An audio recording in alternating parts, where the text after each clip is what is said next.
Hello, this is Nikki, creator of The Ruffled Purse, which you can find at theruffledpurse.com. And there it is my goal to support and empower and inspire you to discover the joy of sewing. In today's demonstration, I'm going to be briefly showing you a few things about turning corners. So whenever we're sewing something and we're going to have a corner in it, whether it's a 90-degree corner or it's going to be more of an acute corner or it's going to be some type of obtuse corner, we want to make sure that it is as crisp and clean as possible. So there's actually three things that happen in order to get a corner like that. One is to make sure that where you pivot your thread, that it is at the exact intersection where there's two seam allowances would come together. Another thing that you want to do is make sure that you trim the corners. And then the third thing you want to do is you can use a tool or a technique to push out the corners once you're done turning it. So the purpose of this demonstration is really just to kind of show you about a few different tools that you can use. Usually I would use scissors, and I would make sure that it was the pointed end of the scissors, that they are closed. You want to make sure that the scissors that you use do not have a very sharp point. I would not want to use these scissors because I actually might poke through my fabric, and so these would never be scissors I would use to gently poke out a corner, but I could use scissors like these or even scissors like these.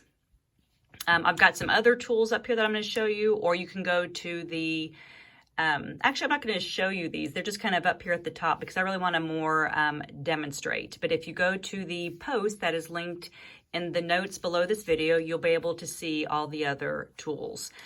One of the things I do want to just briefly demonstrate is about the trimming. When you're trimming, you trim pretty close to the corner, making sure that you're not going to cut the stitches, and then you're going to lightly trim off a little bit of extra fabric along the sides. Then you would turn your project right side out.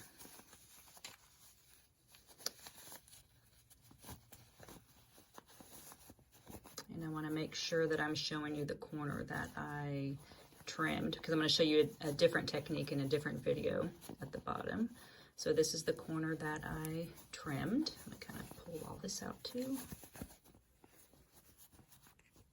So this is the corner that I trimmed. Once I get it done like this, I can use a crochet hook if I want to. It's got a rounded corner on the end. I'm going to just kind of stick it in there, and then I'm going to prod it until I get my corner to come out. So if I look at this, it is pretty rounded. It is pretty crisp right there. So that's just kind of the basic go-to method that you would use for creating a perfect corner. If you have something that is a little more pointed like this, a more acute corner, it's pretty tight down there at the bottom. And so I'm going to go ahead and I'm going to just go ahead. Oh, and you know what? I already trimmed that. So I trimmed pretty close to the end here, and then I trimmed here and right here to take off some of the extra fabric. When I turn it right side out though, it's going to be a little bit more difficult to get in there to get it out. So I could stick something in there to kind of pull it out, or prod it or push it. But I can also use a needle or a pin, and I'm going to show you how to do that. The thing though with the needle and the pin is you got to be careful, because you don't want to accidentally put a pull in the fabric. So I just kind of push it into the middle. I feel like a little grab, and then I kind of pull it up. And so it kind of starts bringing out that point. But again, you got to just be really careful when you're doing it that you don't like snag it and break a thread. So you can kind of see as it's coming out that would be. So that's looking pretty good. It still looks a little bit wonky right there, so I'm just going to carefully, and see it kind of got a little snag there, but it's just, this is one of the pennant banners, so it won't be noticeable when it's done. If you've got really delicate fabric, this is not one that you would want to do the pin technique on. So I kind of look at that. I am thinking I want to stick something up a little bit skinnier. This is my purple thing. I'm going to kind of poke it up there. See if I can poke it out just a little bit more. You can see it coming out just a little bit. So I just kind of ease it up, kind of work it.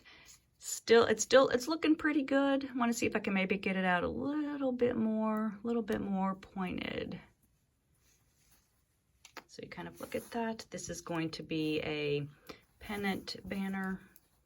It's going to hang upside down. Yes, I know the fabric, but this will be on the back. So that's what, oh, let me get that out of the way.